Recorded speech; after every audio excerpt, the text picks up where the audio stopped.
পবিত্র মাহে রমজান মুবারকের দ্বিতীয় জুমায়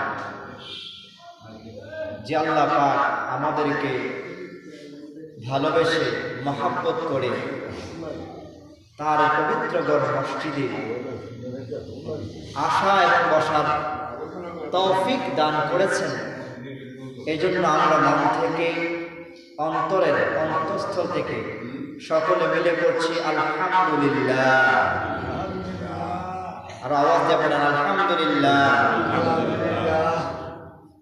মুসলিম কেরাম, এই মাস রহমতের মাস, এই মাস মাগফিরাতের মাস, এই মাস নাজাতের মাস, এই মাস মুক্তির মাস, এই মাস গুনাহ মাফের মাস। এই বরকতময় মাসে বরকতময় জুমা, এটা অন্যান্য জুমার মতো এই জুমা নয়। রমজানের আগের জুমা আর রমজানের পরের জুমা কি এক হতে পারে? এক জুমা না। রমজানের পরের জুমা অত্যন্ত দামি মূল্যবান জুমা। রমজানের জুমা, রমজানের মধ্যে যে জুমাগুলি, আলহামদুলিল্লাহ এই বছর যে রমজান, এই রমজানে আমরা 5টা জুমা পেতে পারি। বলেন আলহামদুলিল্লাহ। কয়টা জুমা পেতে পারি? 5টা জুমা। কত ভাগ্য, আলহামদুলিল্লাহ। এক জুমা তো চলে গেছে, আরো জুমা রয়েছে। আজকের যে জুমা, আরো কয়টা জুমা পেতে পারি? আরো 3টা, মোট 5টা জুমা, আলহামদুলিল্লাহ। তো জুমা আসে, জুমা চলে যায়, কিন্তু যে সময়, গুরুত্বপূর্ণ সময়গুলি মানুষ সঠিক সময়ে উপস্থিত হতে পারে না, তাদের মতো হতভাগা, তাদের মতো পোড়াগাবালা কি হতে পারে বলেন? হাদিস শরীফের মধ্যে আসছে, কেউ যদি জুমার দিন আগে আসে, সবার আগে আসে, সবার আগে মসজিদে আসে, ওযু করে পবিত্র অর্জন করে মসজিদে আসে, আল্লাহ রাব্বুল আলামিন তার এই বান্দাকে মসজিদে শুধুমাত্র সবার আগে আসার কারণে পবিত্র অর্জন করে আল্লাহ রাস্তা একটা উট কুরবানি দিলে যে পরিমাণ সওয়াব, তার গায়ের মধ্যে যত পরিমাণ পশম আছে, ওই পশম পরিমাণ সওয়াব আল্লাহ ওই বান্দার আমলনামায় দিয়ে দেন। সুবহানাল্লাহ। দ্বিতীয়ত হচ্ছে একটা গরু, তৃতীয়ত হচ্ছে একটা বকরি অথবা ছাগল। এরকম করে আস্তে আস্তে একবার নিম্নস্থলে আসে ডিম পর্যন্ত। আগেরটা ভালো না পরেরটা ভালো? আগেরটাই ভালো। আগেরটা কি? আল্লাহ রাস্তা একটা উট, উটের গায়ে কত লক্ষ লক্ষ পশম, কোটি কোটি পশম। আপনি গণনা করে শেষ করতে পারবেন? উটের গায়ের পশম গণনা করতে পারবেন? কেউ গণনা করে শেষ করতে পারবেন না। সুবহানাল্লাহ। যে উটের গায়ে যত পশম আছে, ওই পশম পরিমাণ নেক আল্লাহ পাক ওই বান্দার আমলনামা দিয়ে দেন, যে ব্যক্তি জুমার দিন সর্বপ্রথম মসজিদে আসে। সুবহানাল্লাহ। যাকে বলতেছিলাম, মুসলিম কেরাম, দ্বিতীয় জুমা গত সপ্তাহে বলেছিলাম কোরআন সম্পর্কে, কোরআনের মর্যাদা সম্পর্কে, কোরআনের পরিচয় সম্পর্কে কিছু কথা বলবো। যেহেতু কোরআনের মাস, কোরআন নাজিলের মাস। কিসের মাস বলেন? কোরআনের মাস, কোরআনের নাজিলের মাস। কোরআনের সাথে যে জিনিসটা লাগে সেটাই দামি হয়ে যায়। বলে সুবহানাল্লাহ। কোনো আতরওয়ালার সঙ্গে আপনি যদি ঘেঁষাঘেঁষি করেন, আতরওয়ালার সঙ্গে থাকেন, একসাথে থাকেন, অথবা একটু গিয়ে লাগানো লাগবে না, খালি একটু পাশে ছিলেন, দোকানে আসা যাওয়া করেন, তাও দেখবেন আপনার শরীর থেকে কিসের ঘ্রাণ আসবে? আতরের ঘ্রাণ আসবে। সুবহানাল্লাহ। রমজান মাস, কোরআন নাজিলের মাস। এই কোরআন রমজানে পেয়েছে, তো রমজানের দাম আল্লাহ পাক বৃদ্ধি করে দিয়েছেন। বলেন সুবহানাল্লাহ। রমজান মাসে কোরআন নাজিল হয়েছে, এজন্য রমজানের দাম আল্লাহ পাক বৃদ্ধি করে দিয়েছেন। পবিত্র কোরআনুল কারীমে সূরা বাকারার মধ্যে আল্লাহ পাক বলেন, শাহরু রমাদানাল্লাযী উনজিলা ফীহিল কুরআনু হুদাল লিন-নাসি ওয়া বায়্যিনাতিন মিনাল হুদা ওয়াল ফুরকান সত্য মিথ্যার পার্থক্য সেই কোরআন আমি রমজান মাসে নাযিল করেছি। ফলে রমজানের দাম বৃদ্ধি পেয়েছে। বলে জানো কেমন বৃদ্ধি পেয়েছে? অন্য মাসের তুলনায় রমজান মাসে কেউ যদি একটা নফল নামাজ করে, নফল ইবাদত করে, অন্য মাসের তুলনায় এই মাসে নফল ইবাদত করলে ফরজের সমতুল্যের সওয়াব দেওয়া হবে। সুবহানাল্লাহ। কারণ কি জানো? এত কারণটা কি? সেই কারণ হলো আল্লাহ পাক রব্বুল আলামিন এই মাসে কোরআন নাযিল করেছে। সুবহানাল্লাহ। এই মাসের রাতের দাম আছে, এই মাসের দিনের দাম আছে। এই মাসে যার উসিলায় এত দাম, এত শান, এত মর্যাদা, সেই কোরআন কেউ যদি তেলাওয়াত করে, অন্য মাসে একটা হরফ তেলাওয়াত করলে 10 নেকি হতো।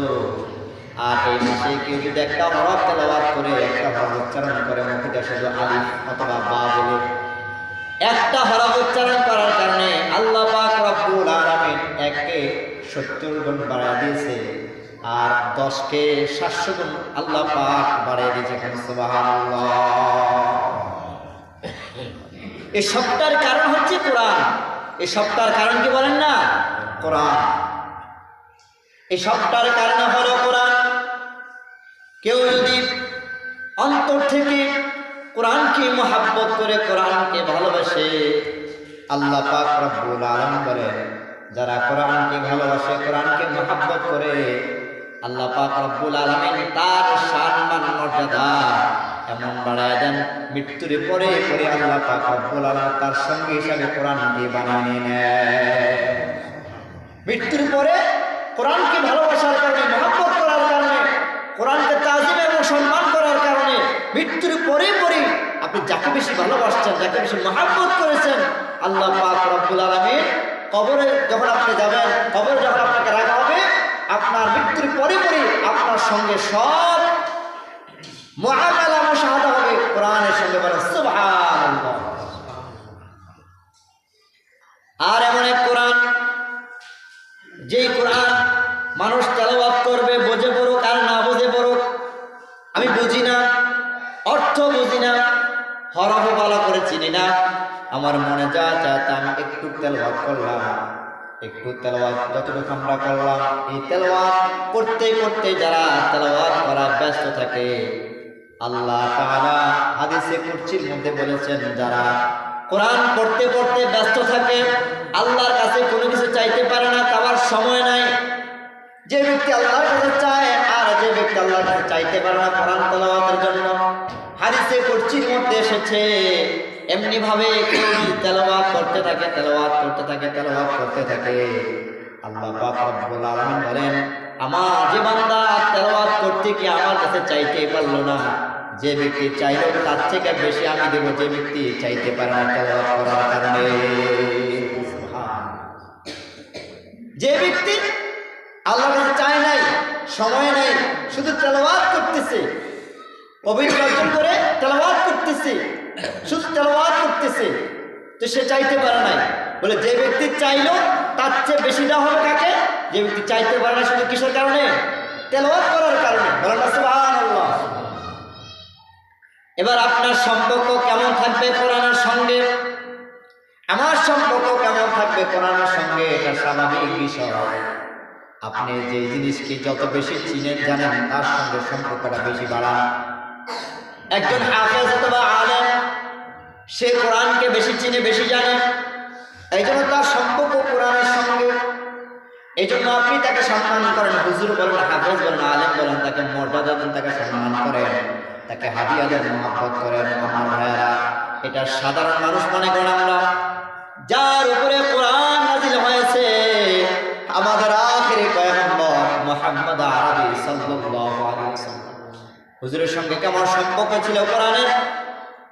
মা আয়েশা সিদ্দিকা রাদিয়াল্লাহু তাআলা আনহা বলেন, আমার হুজুরের সঙ্গে কোরআনের এতটাই সম্পর্ক ছিল, তিনি যখন নামাজে দাঁড়িয়ে যেতেন, রাত্রকালীন সময় যখন নামাজ দাঁড়িয়ে যেতেন, এমন হতো 2 রাকাত নামাজ দিয়া গোটা রাত্র পার করে দেন। সুবহানাল্লাহ।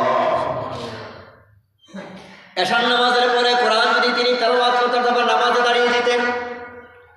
তেলাওয়াত করতে করতে সূরা ফাতিহা শেষ, সূরা আল বাকারা শেষ, সূরা আল ইমরান শেষ, সূরা নিসা শেষ। তেলাওয়াত করতে করতে আল্লাহর হাবিব সাল্লাল্লাহু আলাইহি সাল্লাম এমন সময় পার করে দিতেন যে ফজরের আজানের সময় হয়ে যেত। সুবহানাল্লাহ। একজন সাহাবী হঠাৎ করে কোনো এক জায়গায় যাবেন, তিনি মনে মনে ভাবলেন আজকে যেহেতু এই জায়গা দিয়ে যাব, আমার রাসূলের পিছনে যেহেতু রাসূল নামাজ পড়ে, আমি আমার রাসূলের পিছনে তাহাজ্জুদের নামাজ পড়ব, কত বড় সৌভাগ্য। রাসূল নিয়ত করে ফেললেন নামাজ পড়বেন। ইতিমধ্যে সাহাবী যাবে, ইতিমধ্যে দেখলেন সাহাবী পিছন দিক দিয়া, সাহাবী রাসূলের সঙ্গে নিয়ত বাঁধলেন। সাহাবী মনে মনে ভাবলেন রাসূল হয়তো বেশি তেলাওয়াত করে, তবে 1 পারা 2 পারা এরকম এর বেশি পড়তে পারবে না, হয়তো সমস্যা হবে অথবা তার কষ্ট হবে। কিন্তু সাহাবী যে চিন্তা ধারণা করলেন তার চেয়ে বেশি হলো।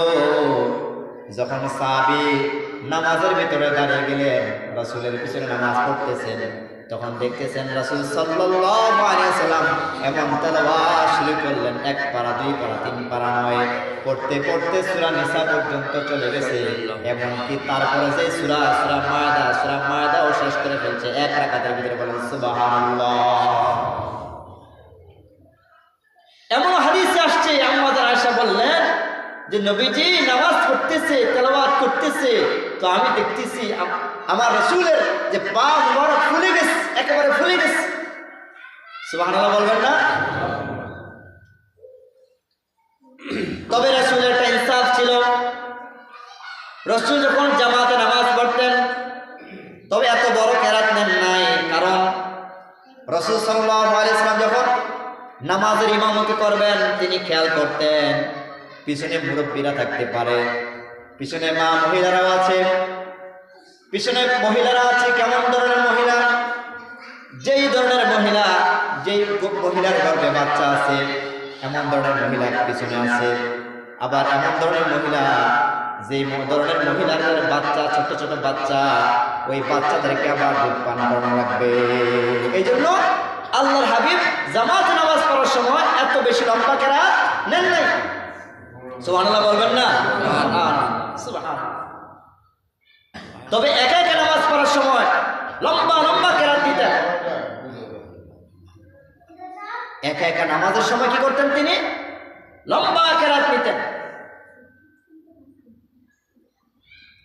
কোরআনের সম্পর্ক, কোরআন রাসূল সাল্লাল্লাহু আলাইহি ওয়াসাল্লাম আরো সম্পর্ক হাদিসে আসছে, আল্লাহ নবী সাল্লাল্লাহু আলাইহি ওয়াসাল্লাম ওযু থাকুক আর না থাকুক সব সময় তেলাওয়াত করতেন, সব সময় তেলাওয়াত করতেন, সব সময় তেলাওয়াত করতেন। শুধুমাত্র টয়লেট ব্যতীত, হাজত ব্যতীত তিনি সব সময় তেলাওয়াত করতেন। সুবহানাল্লাহ। আল্লাহ নবী সাল্লাল্লাহু আলাইহি ওয়াসাল্লাম কিছু আমল দিয়ে দিয়েছেন।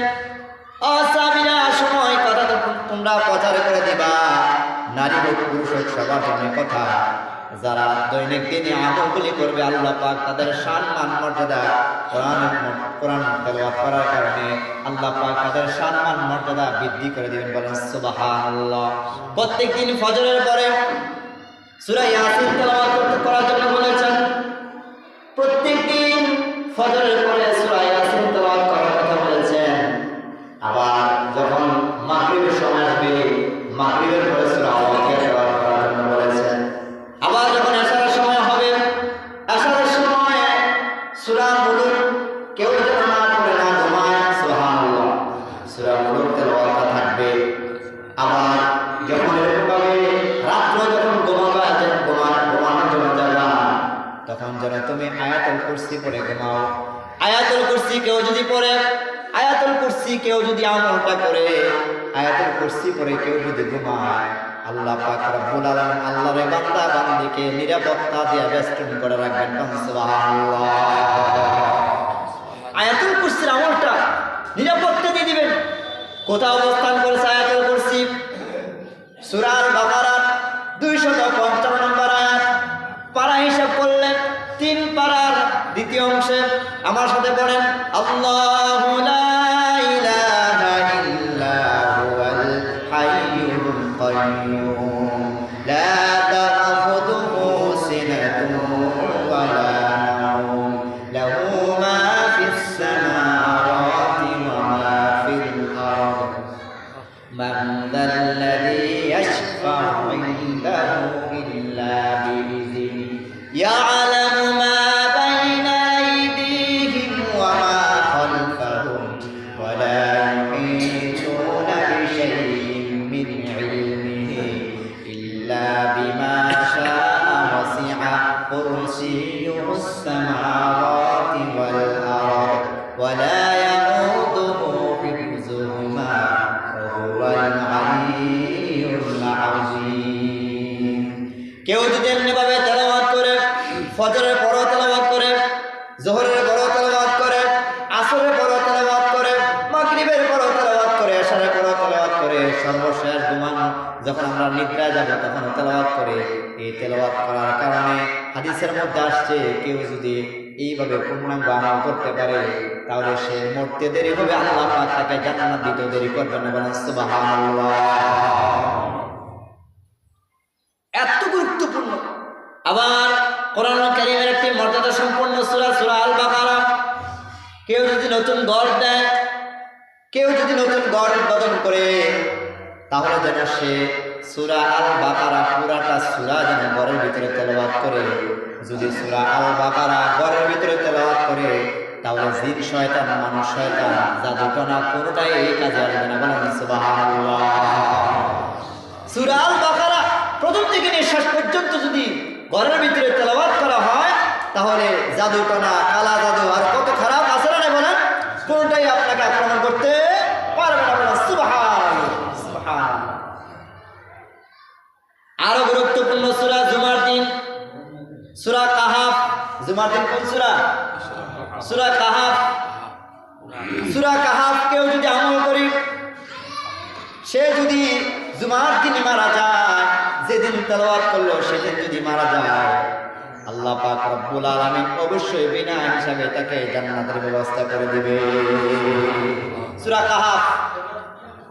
এমনিভাবে কোরআনুল কারীমের আরো বিভিন্ন সূরা আছে। কেউ যদি 5 ওয়াক্ত নামাজের পরে 3 কুল পড়ে, 3 কুল সবাই আমরা জানি, সবাই আমরা পড়ি।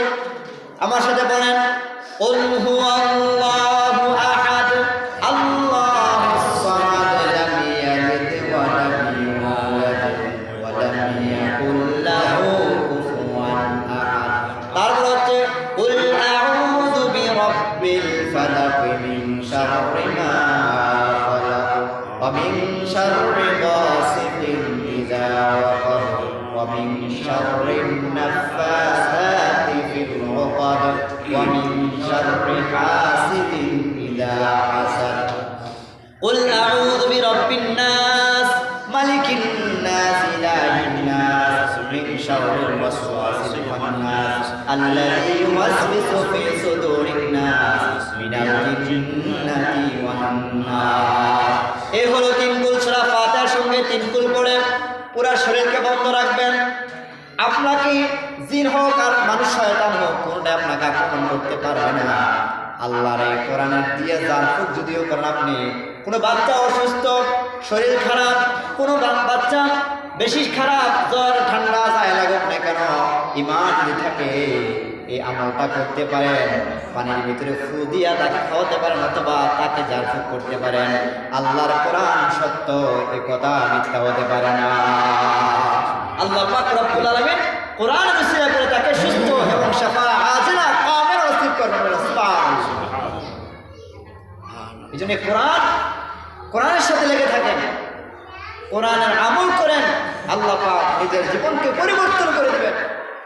রাসূলুল্লাহ সাল্লাল্লাহু আলাইহি ওয়াসাল্লাম আমল করতেন, দৈনিক 3 তেলাওয়াত করতেন, দৈনিক 3 তেলাওয়াত করতেন, দৈনিক 3 তেলাওয়াত করতেন। আর বলেন তোমরা যে কালামে রব্বানি পড়ো, কালামে রব্বানি তোমরা পাঠ করবা, এটা এমনি এমনি আসে নাই।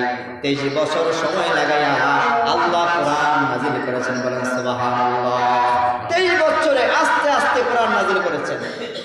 আর এই কোরআন তোমরা আস্তে ধীরে পড়তে হবে। বুঝে পড়ো আর না পড়ো, আস্তে ধীরে পড়তে হবে। আল্লাহর হাবিব সাল্লাল্লাহু আলাইহি ওয়াসাল্লাম যখন হেরা গুহায় গেলেন, কোরআন যখন নাজিল হবে, জিবরাইল আলাইহিস সালাম আল্লাহর হাবিব সাল্লাল্লাহু আলাইহি ওয়াসাল্লামকে বললেন ইকরা, অর্থাৎ আপনি পড়েন। আল্লাহর হাবিব সাল্লাল্লাহু আলাইহি ওয়াসাল্লাম বললেন আমি পড়তে জানি না। আবার তিনি বললেন ইকরা, আপনি পড়েন। রাসূল বললেন আমি পড়তে জানি না। আবার বললেন আপনি পড়েন। তিনি বললেন আমি পড়তে জানি না।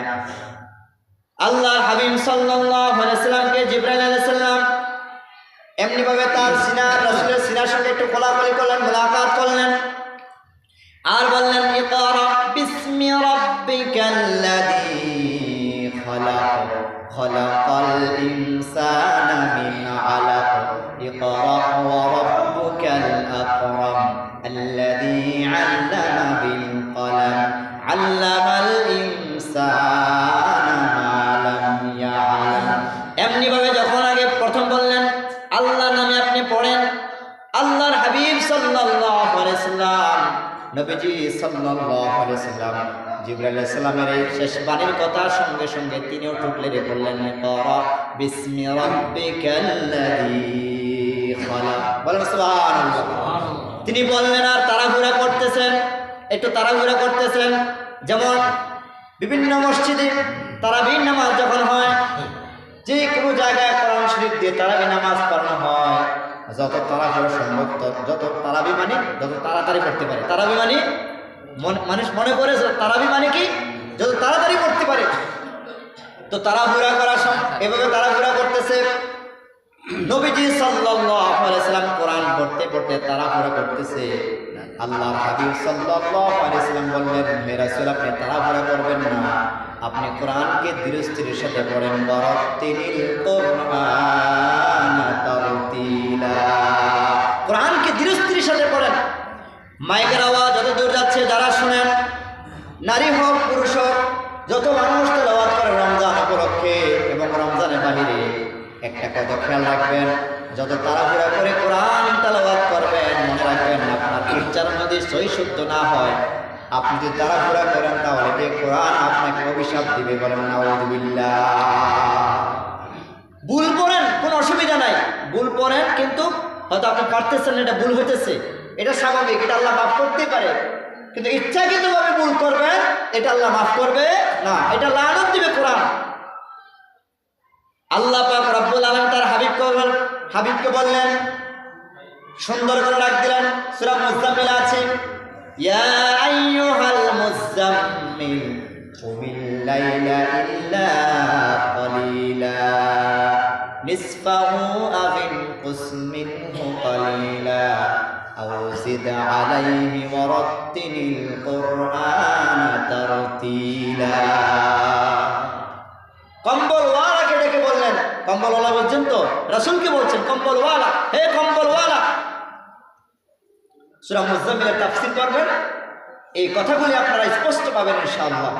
তাহলে আমার ভাইয়ারা, তাহলে কোরআনকে কি করে পড়তে বলছেন? তাড়াহুড়া করে। বলেন কোরআনকে তাড়াহুড়া করে পড়তে বলছেন কি করে? ধীরস্থিরের সাথে। ওয়ারাত্তিলিল কুরআনা তারতিলা, ধীরস্থিরের সাথে পড়তে হবে। আর কোরআন এমন একটি গ্রন্থ যে কোরআনে কোনো ভুল বা সন্দেহ নেই।